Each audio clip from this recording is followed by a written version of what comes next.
Bonjour et bienvenue à la Brigue, cité médiévale de la fin du XVe siècle. Aujourd'hui, on va pouvoir voir beaucoup de monuments religieux. C'est un peu le caractère de la Brigue, une cité médiévale avec beaucoup de petites chapelles, une collégiale, une église. On trouvera aussi donc le château Lascaris, qui était donc la maison seigneuriale à la fin du XVe siècle. D'ailleurs, vous pouvez le voir sur cette fresque qui présente la région brigasque, un grand territoire donc avec toutes ses facettes. Ici, les amoureux de la nature croisent les passionnés d'histoire.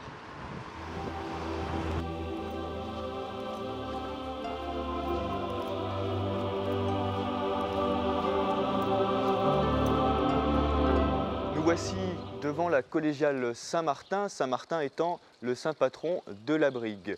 Au Moyen-Âge, on mesurait l'importance d'une famille à la grandeur de son église. Ici, la collégiale Saint-Martin témoigne un peu de l'importance qu'avait la famille des Lascaris au XVe siècle dans le village. Si vous voulez, on va faire un tour.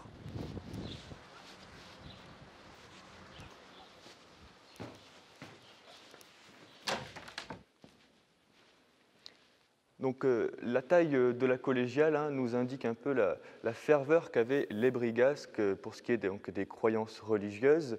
D'ailleurs, on va trouver sur les bas-côtés de la collégiale plusieurs petites chapelles privées avec des autels qui appartiennent à des familles qui ont bien souvent fait des œuvres de charité pour le village. On va notamment trouver un des autels privés assez importants avec le retable de la Nativité de Louis Bréa.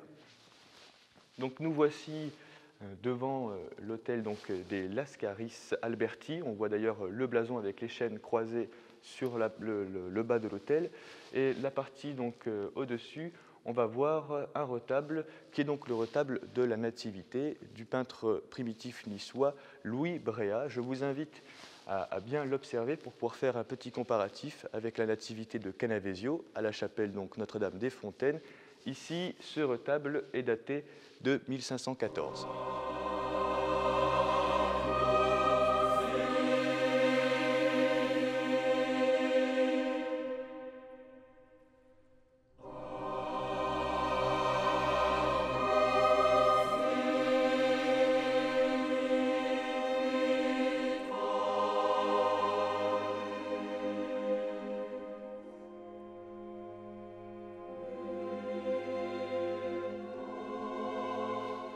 Alors, je vous invite aussi, pendant l'été, à venir découvrir les concerts de musique sacrée, notamment avec l'orgue Lingardi, qui est aussi monument historique, qui est classé.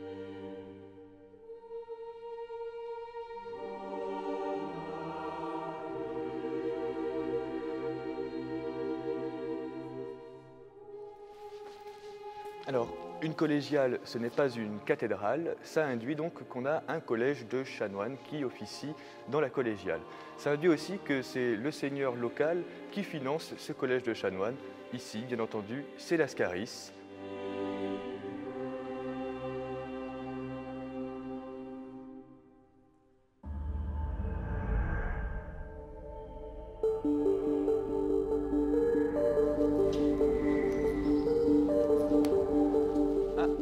Et donc vous pouvez aussi découvrir au détour des ruelles des petits panneaux avec des photographies qui vous plongent dans la Brigue d'antan, une manière un peu de faire un comparatif avant-après ou de découvrir la Brigue sous un autre angle.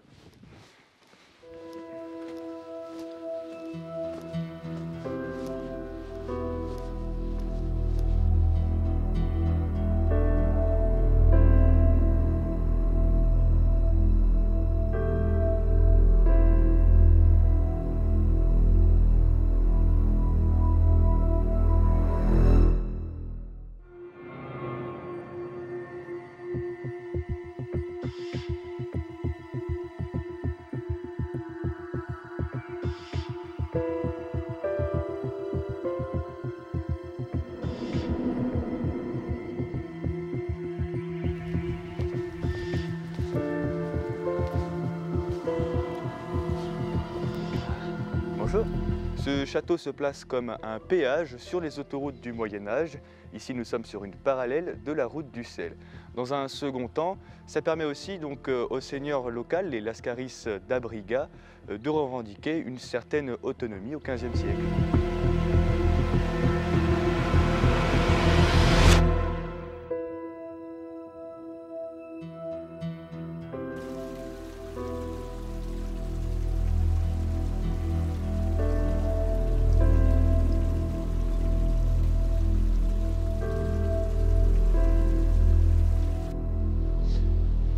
Et voilà une cadarbinée, donc je me trouve devant une cadarbinée, une maison des abeilles, hein, littéralement. Alors c'est vraiment une construction atypique, hein, dans le coin, ça permet en somme de préserver les abeilles de toute forme d'attaque météorologique ou même les animaux, qui sait. Du coup, on les enferme dans ce genre d'enclos. Aussi, ça permet en été de concentrer la chaleur et donc d'augmenter la productivité. On trouve donc une cinquantaine de ce type de bâtiments sur le territoire brigasque, et ce depuis le Moyen-Âge.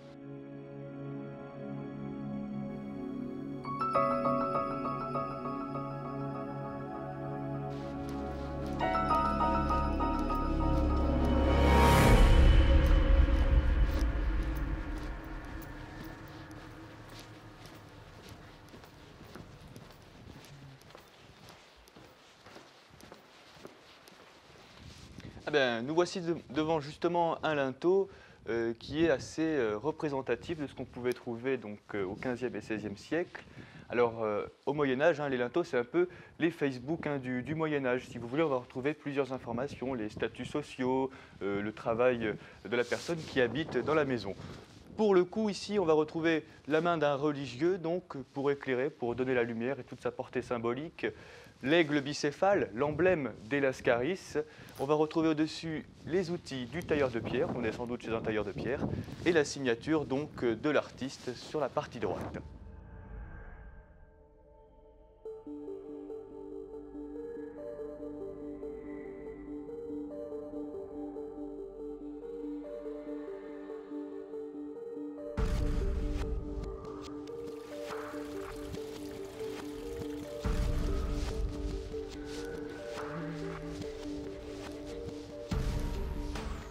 Et nous voici sur la place Vieille, qui était autrefois la place principale du village, où se déroulaient les principales foires, et aussi les fêtes, et encore aujourd'hui, où l'on peut voir en été, par exemple, les bals piémontais, hein, les festi balletti, comme on les appelle, au rythme des danses et chants traditionnels brigasques.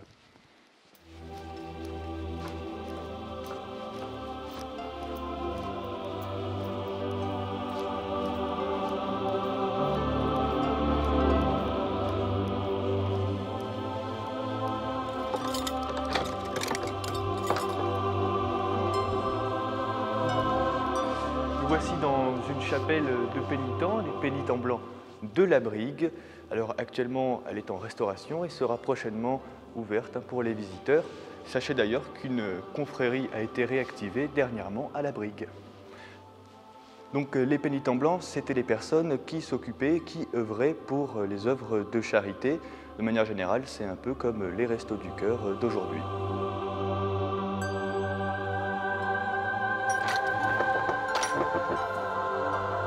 Nous voici dans la chapelle de l'Assomption, une chapelle de pénitents blancs aussi. Actuellement, un programme donc, de restauration est engagé afin de pouvoir les redécouvrir, hein, les découvrir sous un nouveau jour.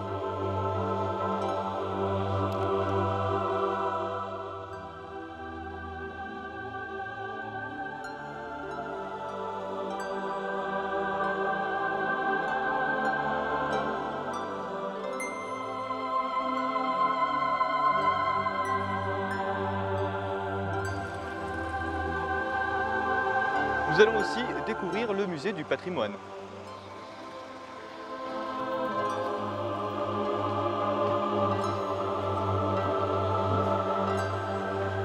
Et nous voici dans le musée du patrimoine et des traditions, où vous pourrez découvrir à travers plusieurs espaces dédiés les techniques et la vie d'autrefois.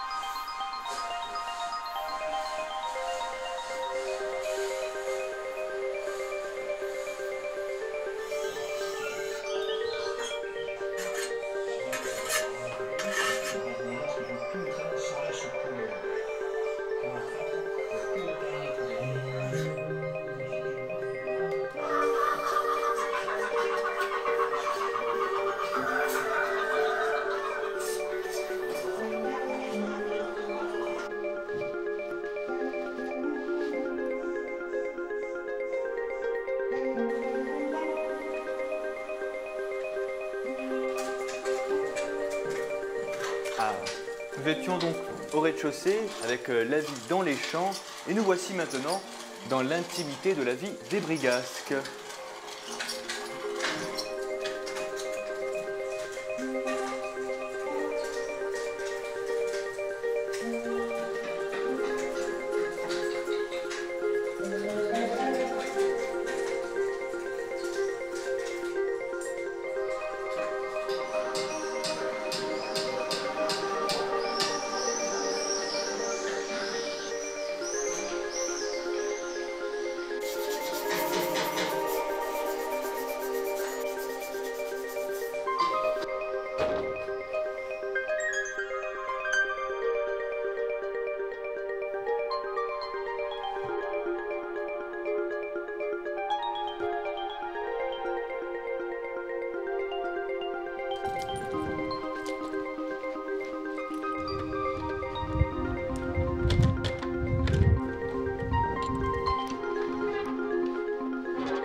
Et voilà, notre visite se termine. J'espère que ça vous a plu. Sachez que tout l'été, nous proposons des visites commentées du village, les mardis et jeudis après-midi, sur réservation. N'hésitez pas.